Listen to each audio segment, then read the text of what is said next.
कुरुक्षेत्र बदल चुका है।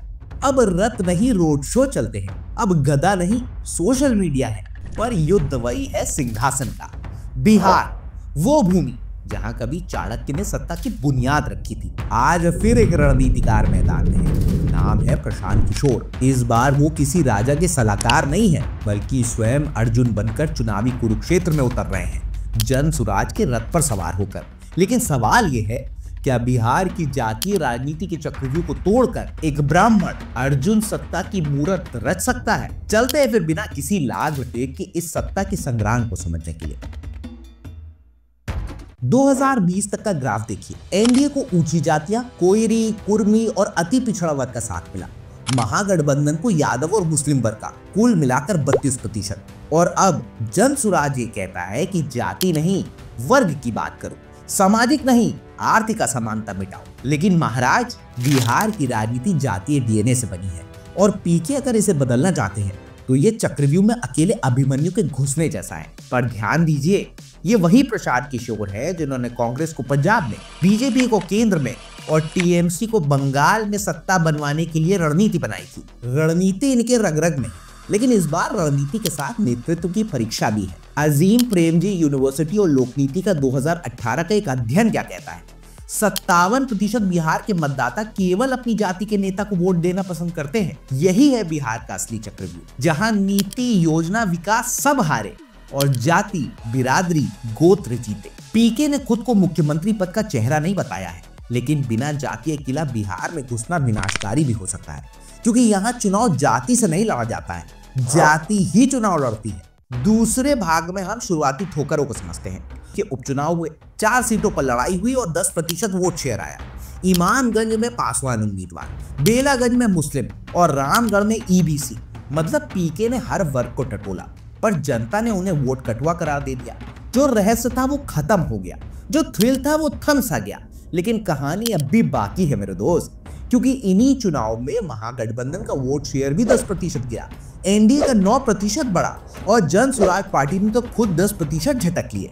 यानी अभी तो बस रणभूमि का आह्वान हुआ है, तलवारें भी मैदान से निकली नहीं है। तीसरे भाग को समझते हैं, विपक्ष की कमजोरी और पीके की चालें। तेजस्वी यादव युवाओं के नेता बने, पर उनकी लोकप्रियता जाति से बदली है। 2020 में आरजेडी सबसे बड़ी पार्टी बनी, पर बहुमत नहीं मिला। नीतीश कुमार ढलते हुए सेनापति, जिनकी फौज कमजोर होती चली जा रही है। पीके ने दोनों पर हमला किया, एक को कम पढ़ा लिखा तो दूसरे को थका हुआ बताया है, और खुद खड़े हो गए विकास, शिक्षा और सिस्टम के नाम पर। बीपीएससी की गड़बड़ी पर छात्र आंदोलन को समर्थन दिया, भारत जोड़ो स्टाइल की जनपद यात्रा की, और सबसे बड़ी चाल, जेडीयू के वोट बैंक पर सेंध लगाने की भी तैयारी कर रहे हैं। चौथा भाग समझते हैं, क्या जन सुराज पार्टी बना सकती है किंग मेकर? लेटेस्ट सर्वे क्या कहता है? तेजस्वी यादव 41%, नीतीश कुमार 18% और प्रशांत किशोर 15%। मुख्यमंत्री बन नहीं सकते हैं, लेकिन सत्ता की जो चाबी है उनके हाथ में आ सकती है। अगर बिहार की विधानसभा त्रिशंकु हो गई और जन सुराज पार्टी ने 15 से 20 सीटें भी जीत ली, तो पीके बन सकते हैं 2025 के शकुनी या कृष्ण, जैसे जो चाहे पढ़ पाए। लेकिन लोकतंत्र में संख्या से ज्यादा मायने रखती है चाल, और पीके की चाल पुराने पाटलिपुत्र की गलियों में नई रणनीति की दस्तक तो दे रही है। अब राजनीति का डीएनए भी समझते हैं। बिहार की सत्ता में 3 ध्रुवों का डीएनए है। पहला जाति, दूसरा परंपरा और तीसरा सत्ता के समीकरण। और इसी के भीतर पीके एक नई विचारधारा लाना चाहते हैं, जन सुराज, यानी हर पंचायत से शासन तक का निर्माण। पर क्या बिहार की जनता जो सदियों से राजा चुनने की राजनीति करती आई है, वो जन संरचना की राजनीति को अपनाएगी? अगर 2025 में त्रिशंकु विधानसभा बनती है तो पीके किंग मेकर बन सकते हैं, वरना वो चक्रव्यूह में घुसे हुए एक और अभिमन्यु बनकर रह जाएंगे। क्लाइमैक्स समझते हैं।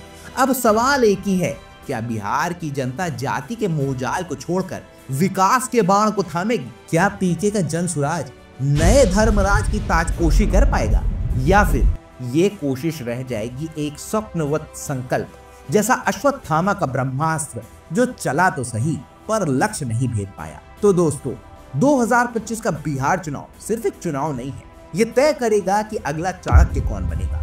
वो जो सत्ता में है, वो जो ताकतवर है, या वो जो चुपचाप अपनी बिसात बिछा रहा है।